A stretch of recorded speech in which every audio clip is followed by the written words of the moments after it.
This morning on Denver 7, the Colorado Avs close enough to win the Stanley Cup. They could taste it, but they ultimately lost Game 5 to the Tampa Bay Lightning last night.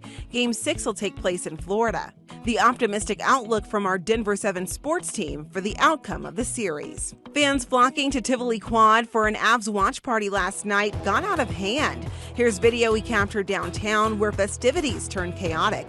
What this means for another watch party tomorrow. Plus, Denver Pride celebrating in person for the first time in 3 years this weekend. From parades to a 5K, the fun activities you can expect and the plan to keep attendees safe. Good morning and welcome to Denver 7 News. I'm Jessica Crawford. We've got a lot to cover on this Saturday, but first, let's get a look at the forecast to see how the weather will hold up for your weekend plans. We are taking a look outside right now at Lookout Mountain. Lisa, the sun coming up, looking real nice out there, but a little bit more cloud cover than we're used to seeing. Yeah, you're going to see in the mountains actually some beautiful sunshine right now, but with a cold front racing in across the plains, we've got some of that lower lying cloud cover banked up against the front range, and that's the view from City Park. So it's going to be a cool, cloudy start to our Saturday morning. We're in the 40s and 50s right now. A little warmer as you get close to Firestone and Erie, upper 50s. Cooler on the west side of town. Golden right now, 44. Evergreen currently 46. So we'll stay under some pretty cool conditions through the morning, getting into the 60s by, it looks like, right around lunchtime. By noon, we're in the low to mid 60s, and then we'll hit highs in the low to mid 70s this afternoon. Denver's going to be right around 72, 73 degrees. Now, there will be more scattered thunderstorms and showers popping up, even more so again this afternoon and evening. I'll show you what that looks like on our Futurecast and what to expect for your Pride Festival activities today and the parade tomorrow. Jessica, coming up. Lisa, thank you. On to breaking news now. The first major federal gun safety legislation passed in decades is now signed by President Biden. The bipartisan bill was sent to Biden's desk from the House last night. The bill is set to make it incrementally tougher for young people to buy guns, denies firearms from domestic abusers, and helps local authorities temporarily take guns away from people who are deemed dangerous. The Senate passed the bill last Thursday. Biden is heading overseas this morning for a G7 summit.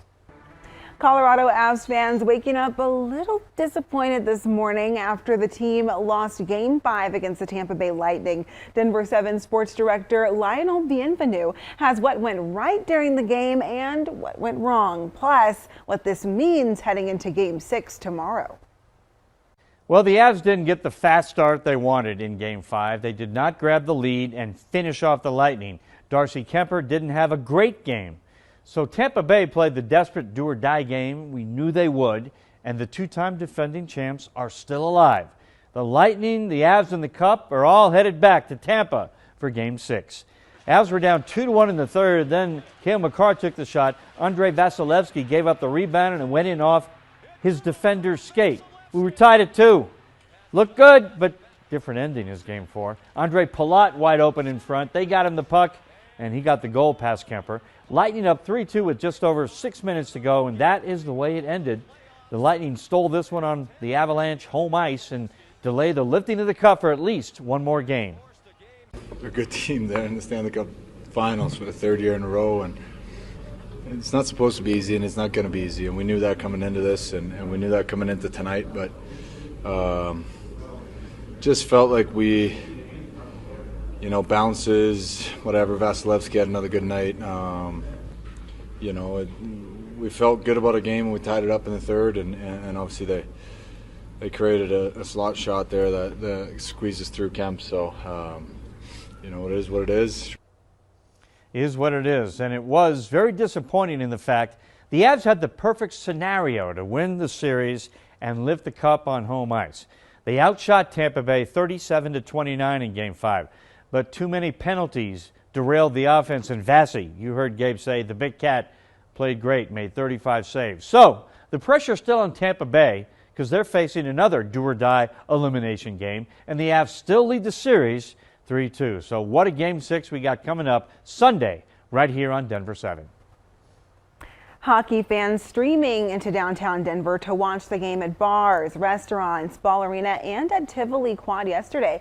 But last night, people started to lose control at the watch party there. Denver 7's Christian Lopez reports on what happened last night and a look at the aftermath this morning.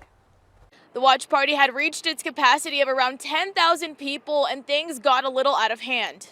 Take a look at these videos. At one point, people started breaking through fences to get in. Security stepped in right away to get the situation back in control, and we were also told that vendors at the watch party were asked to stop serving alcohol after it all happened.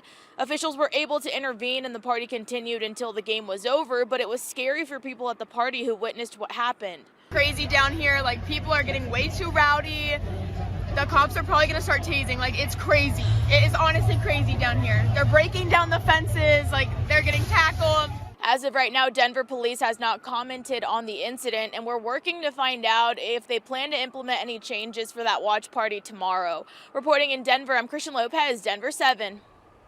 Christian, thank you. Denver 7 is your home for the 2022 Stanley Cup Final. Our coverage of Game 6 starts tomorrow at 7 a.m. Join us again at 5:30 tomorrow night for our special pregame show. After the game, stick around for our post-game coverage, followed by Denver 7 News at 10. Hopefully, we'll be talking about a victory.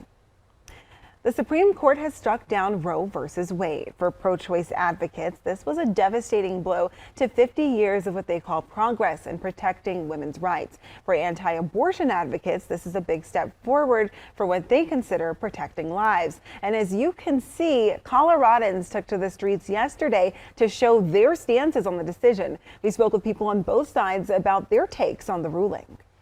It's a right that's actually directly written into the Constitution versus a right that, 7 judges invented back in the 1970s. There is no right to abortion in the Constitution. And if the federal government says that our individual states have the right to determine what's best for us and for our bodies, what else does the government have a right to say about it?